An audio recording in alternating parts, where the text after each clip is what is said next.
Hayakimaru mourns the loss of someone important to him. He is visited by an old man. He suddenly turns into a demon and tries to attack him, but the demon is far too weak for him as he easily defeats it. He is once again visited by the same old man. He tells Hayaki that he was just attacked by a demon who was disguising himself as him. The old man asks Hayaki if he plans to leave now that she is no longer here. He tells him that he will, as he wants to hunt the demons and become a complete human. In the present, a homeless camp is being raided by a boy. He seems to be looking for something or someone. He is caught by an old homeless man. He tells him that he should leave. The boy refuses to leave and instead threatens the old man with a dagger. He asks the old man about Hayaki. The old man tells him that he doesn't know, but the boy refuses to accept that answer. Due to the ruckus, the other homeless wake up and come to the scene to see what's going on. The boy once again threatens the homeless people with his dagger and yells for Hayaki to come out. Finally, someone steps forward, a huge man with red eyes and a face covered with bandages. The boy realizes that it's not Hayaki. The old man once again tells the boy to leave. They are suddenly interrupted by the arrival of 3 men. They seem to be looking for the boy. The old man, along with the other homeless people, tries to defend the boy, thinking that they are trying to kidnap him. The stranger explains that it's all a misunderstanding. They tell the old man that the boy ran away from home and they are here to take him back. The stranger takes out a bunch of cash and offers it to whoever can catch the boy. Seeing the money, the homeless people are unable to resist and catch the boy. The stranger grabs the boy by the neck. He flicks off her cap, revealing that she was a girl trying to disguise herself as a boy. The stranger is revealed to be a demon. The old man suddenly attacks him and saves the girl. Angered by the old man, the demon reveals his true form as he turns into a giant snake. He attacks the old man, who is revealed to be Hayakimaru.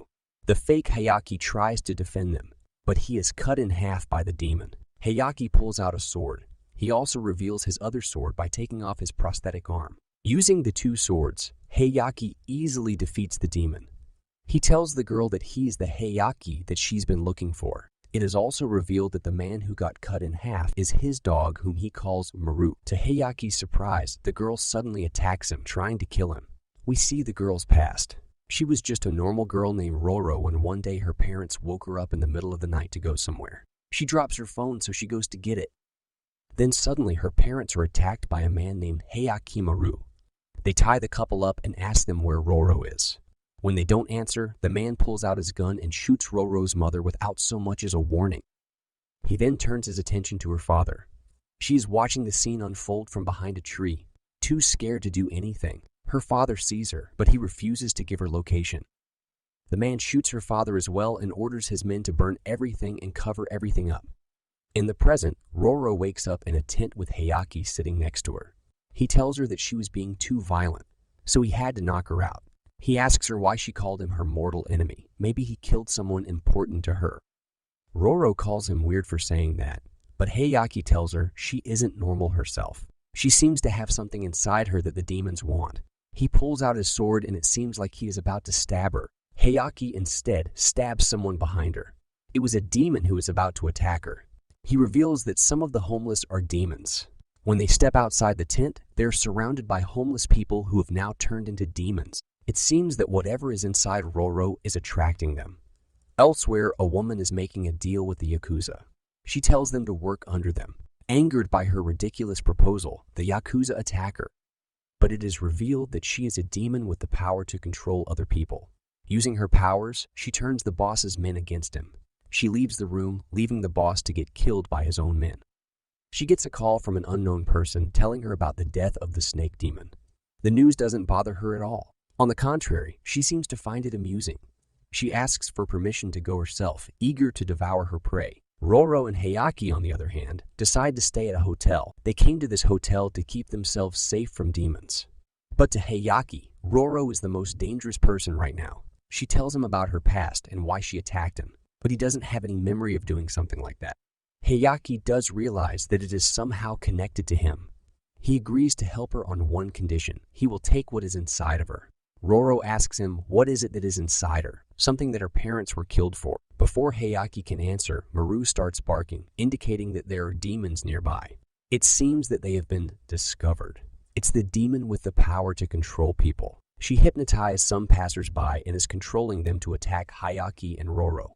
Hayaki attacks the group of people and tells Roro to follow Maru to the roof, telling her that he'll follow them soon. She gets to the roof, but it seems to have been the wrong decision as they run directly into the demon. She kills Maru by kicking him and grabs Roro. Before she can do anything, Hayaki arrives just in time to save her. He attacks the demon, forcing her to back away. She tells Hayaki that it's been a long time since they met, making Roro wonder if they know each other. The demon tells Roro that they were in a steamy relationship. Roro starts to get suspicious of Hayaki. She starts to worry that Hayaki might hand her over to the demon, but she decides to trust him. She mentions something about a commission and asks Hayaki to lend Roro to her for just one day, promising not to touch whatever is inside her. To Roro's surprise, he stands by as the demon approaches Roro. Now that she is on her own, she begins thinking about what she should do. Can she beat the demon on her own? She doesn't want to die without finding out anything. So she attacks the demon, but the demon easily dodges her punch. Out of nowhere, Hayaki suddenly attacks the demon from behind, catching her off guard. He tells Roro that he was able to catch her so easily because she distracted her, revealing that he was just acting. The demon tries to use her power on Hayaki, but it fails, and instead it cracks one of his eyes. He attacks her with his blade, but she manages to dodge it. She once again uses her power and manages to knock him away. Using this moment of opportunity, she manages to escape. Maru recovers from being attacked. He gives Hayaki some kind of liquid from his body to heal his eye. Roro becomes frustrated, having lost her chance to find out about her parents' death. Hayaki comforts her by telling her that he will take her to the person who can give her the answers. It is a girl who is Hayaki's quirky friend. She tells Roro about his origin story, but she finds it hard to believe that he is hundreds of years old. The girl introduces herself as Apostle. She is someone who buys and sells information. She accidentally reveals that she was the one who sold their information to the demons. Hayaki gets angry and puts his sword around her neck. She quickly explains that when he left to find a great demon among the homeless, she tried to think of a way to contact him when suddenly she saw a young boy looking for him. This boy was Roro in her disguise. She let Roro know where Hayaki was, and while she was at it, she also let the demons know just for fun. After she was done explaining, Apostle finally reveals what was inside Roro's body. It is one of Hayaki's body parts that the demons stole. Having escaped from Hayaki, the female demon spends her time partying, but she just doesn't want to give up on it. So she contacts an unknown person to deal with him. Roro and Hayaki decide to go to her hometown. They find out from Apostle that Roro's parents were famous researchers. To her shock, Apostle reveals that the couple was infertile, which means she is adopted.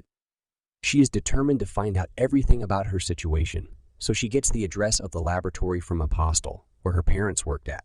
They are on their way to find out more about her parents and how she came to possess Hayaki's body part. She starts to make small talk with him. She tells him that he is pretty modern for his age, considering that he even knows how to drive. While on the subject of driving, she asks him if he has a driving license. To her surprise, it is revealed that he doesn't. Roro makes him stop the car as soon as they get to the city. Hayaki immediately goes to buy water, wanting to escape the awkward situation. While alone, Roro starts reminiscing about her friends now that she is finally back in her hometown. Coincidentally, she sees her two friends walking down the street. She instantly recognizes them and rushes over to meet them, but they don't seem to know who she is. Roro thinks they must be joking as it has been a year since they last met. To her surprise, they get angry and accuse her of pretending to be Roro. They tell her that she looks nothing like their friend, and above all, their friend Roro has been dead for 3 years. Due to the mental stress and the shock of losing her friends, Roro ends up fainting. On the other hand, the mysterious man that the demon called continues to make his way to Hayaki. While Roro and Hayaki decide to have lunch with the two girls, they agreed to come as they couldn't just leave a fainted girl while a mysterious man tries to take her. Roro definitely remembers her time with her friends, but they don't seem to know her. As proof, they show her a picture of what they believe to be the real Roro. To her surprise, the girl in the photo is completely different, even though she remembers taking that photo herself. Roro begins to wonder if maybe there is something wrong with her. Hayaki decides to confirm. He hypnotizes the two girls. He uses Apostle's hacking app to see if the photo had been manipulated. To Roro's relief, the photo indeed goes back to its original state with her in it. Just as Hayaki undoes the hypnosis, Roro is overcome with emotion as she begins to cry. They're being observed by Apostle using cameras. She wonders if Hayaki really needs to go that far since the girl is only bait. They continue their journey. Roro is angry as she realizes that she has now lost her friends as well. After losing her parents, Maru suddenly starts barking as they run into the mysterious man. He is trying to ask for a lift and Hayaki decides to help him. The man pretends to be a normal person who lost his way, but it's obvious. He is carrying a big katana on his back. Anyone would be able to tell that it's suspicious. Hayaki reveals that he already knew who the man was as he asks him why he was waiting for them. Having been revealed, the man attacks Hayaki with his sword. He defends himself by using his prosthetic arm as a shield. He swerves the car off-road while trying to attack the man using his sword. The sudden change in direction seems to have knocked Roro out. The two prepare to fight. The man leaps at him, but just as Hayaki is about to attack, the man yells at him to pause. In a weird twist of events, the man seems to have gotten a call that he must attend. The female demon is trying to contact the man, but there is no reply. She starts to think that she might need to come up with a new plan to defeat Hayaki. Suddenly, she's approached by a few men. They are the usual thugs trying to intimidate her. She comes up with an idea and tells the men that she is gathering her friends and they are invited as well. She shows them a picture of Roro's friends and tells them to invite them as well. Meanwhile, Roro finally wakes up after being knocked out. They seem to be making a stop before going to the lab as Roro wants to check something. As soon as they stop, Roro rushes out. They seem to have stopped at her old house. Recently, she has been finding out about things she didn't know, like the fact that she is adopted and that her friends think that Roro died 3 years ago. So she wants to check for the ashes of her old house. She wants to check with her own eyes the evidence of her previous life. But when she gets there, she finds nothing. It's as if the house never existed in the first place. All the evidence of her previous life is gone now. The people who did this to her seem to want to erase every trace of her existence. But she resolves to continue fighting and never let them get away with this. Hayaki comforts her by telling her that there will surely be more clues at the lab. Roro thanks Hayaki for being there with her, but she still wonders if he really has no connection to that name. She finds it weird that they share the same face and the same name. Before they can continue their conversation, they come across the same man from earlier. He finally introduces himself as Tanosuke, the slasher demon. They prepare to fight once again.